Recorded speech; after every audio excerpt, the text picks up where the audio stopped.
SC ST caste certificate reverification করার জন্য জমির দলিল আর বাধ্যতামূলক নয়। ব্যাকগ্রাউন্ড ক্লাসেস ওয়েলফেয়ার ডিপার্টমেন্টের পক্ষ থেকে কিন্তু এমনই নোটিশ দিয়ে জানানো হলো প্রত্যেক জেলা শাসকের কাছে। দেখতে পাচ্ছেন নোটিশটা কিন্তু প্রত্যেক জেলা শাসকের কাছে পাঠানো হয়েছে ব্যাকগ্রাউন্ড ক্লাসেস ওয়েলফেয়ার ডিপার্টমেন্টের পক্ষ থেকে এবং 22/7/2026 তারিখে, অর্থাৎ গতকাল কিন্তু নোটিশটা প্রকাশিত হয়েছে। অর্থাৎ যারা SC ST caste certificate reverification করার জন্য এসডিও বা বিডিও অফিসে যাচ্ছেন এবং যাদের বংশাগারে 2011 সালের কাস্ট সার্টিফিকেট ছিল না, তাদের কিন্তু বলা হচ্ছে 1950 সালে জমির দলিল দেখাতে। সেক্ষেত্রে কিন্তু এখন থেকে কিন্তু আর জমির দলিল ম্যান্ডেটরি নয়, অর্থাৎ আপনার এসসি এসটি প্রমাণ করার জন্য কিন্তু আর আপনারা জমির দলিল লাগবে না। চলুন নোটিশটা একটু বাংলায় করে আপনাদের ভালোভাবে বুঝিয়ে দিই। দেখতে পাচ্ছেন নোটিশটা একটু বাংলায় করে নিলাম। এখানে দেখতে পাচ্ছেন প্রত্যেক জেলা শাসকের কাছে নোটিশটা পাঠানো হয়েছে।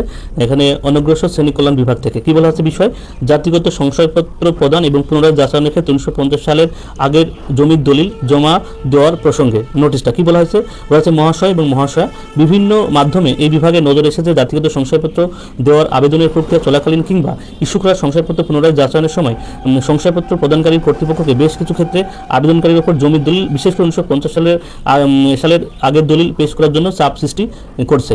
এই বিষয়ে আমাকে এই বিভাগের পূর্ববর্তী স্মারকপত্র বা ম্যান্ডেটরি নম্বর দেখতে পাচ্ছেন, এখানে একটা মেমো নম্বর দেওয়া আছে, তারিখ 2014 তারিখে বা 27/7/2015 যে নিয়ম আছে তারিখে 16/6/2014 কপি সংলগ্ন করার নির্দেশ দেওয়া হয়েছে, যেখানে পুনরায় এটি স্পষ্ট করা হয়েছে যে আবেদনকারী জাতি উপজাতি বা অবস্থান প্রমাণ হিসেবে জমির দলিল জমা দেওয়ার বাধ্যতামূলক নয়। অর্থাৎ 2014 এবং 2015 সালের যে নিয়ম ছিল যে কাস্ট সার্টিফিকেট করার ক্ষেত্রে বা আপনাকে এসসি এসটি প্রমাণ করার ক্ষেত্রে আপনার জমির দলিল বাধ্যতামূলক নয়, সেটাই কিন্তু পুনর্বহাল রাখা হলো। অর্থাৎ এটা কিন্তু এসসি এসটি ইসলামীদের জন্য খুশির খবর যে 2014 এবং 15 সালের কাস্ট সার্টিফিকেট নিয়ম অনুযায়ী আবেদনকারীর জাতি বা উপজাতি অবস্থান প্রমাণ হিসেবে জমির দলিল জমা দেওয়া বাধ্যতামূলক নয়। অর্থাৎ আপনাদের কিন্তু এখন থেকে কিন্তু আর SC ST caste certificate reverification করার জন্য আপনার কিন্তু আর জমির দলিল লাগবে না, অর্থাৎ জমির দলিল বাধ্যতামূলক নয়। দেখতে পাচ্ছেন এটা প্রত্যেক জেলা শাসকের কাছে ব্যাকগ্রাউন্ড ক্লাসেস ওয়েলফেয়ার ডিপার্টমেন্টের পক্ষ থেকে কিন্তু নোটিশ জারি করা হয়েছে। আশা করি আপনারা বুঝতে পারছেন।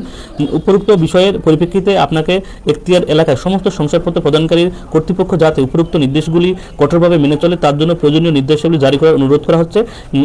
এটি আপনার সদয় অবগতি বা প্রয়োজনীয় ব্যবস্থা গ্রহণ করার জন্য পাঠানো হলো। অর্থাৎ প্রত্যেক জেলা শাসকের কাছে কিন্তু নোটিশটা প্রদান করা হয়েছে যাতে প্রত্যেক জেলায় কিন্তু এই নিয়মটা কার্যকর হয় যে SC ST caste certificate reverification করার ক্ষেত্রে জমির দলিল বাধ্যতামূলক নয়। অর্থাৎ তারা যে এসসি এসটি সেটা প্রমাণ করার জন্য তাদের জমির দলিল আর লাগবে না। ঠিক আছে, ভিডিওটি সবার সুবিধার্থে শেয়ার করবেন যাতে সবাই বিষয়টি জানতে পারে। অর্থাৎ আপনাদের কিন্তু এখন আর কোনো সমস্যা থাকবে না, আপনাদের কিন্তু এসসি এসটি প্রমাণ করার জন্য 1950 সালের জমির দলিল আর লাগবে না। আপনাদের যা যা ডকুমেন্টস আছে সেগুলো নিয়ে কিন্তু আপনারা রিভেরিফিকেশন করতে পারবেন।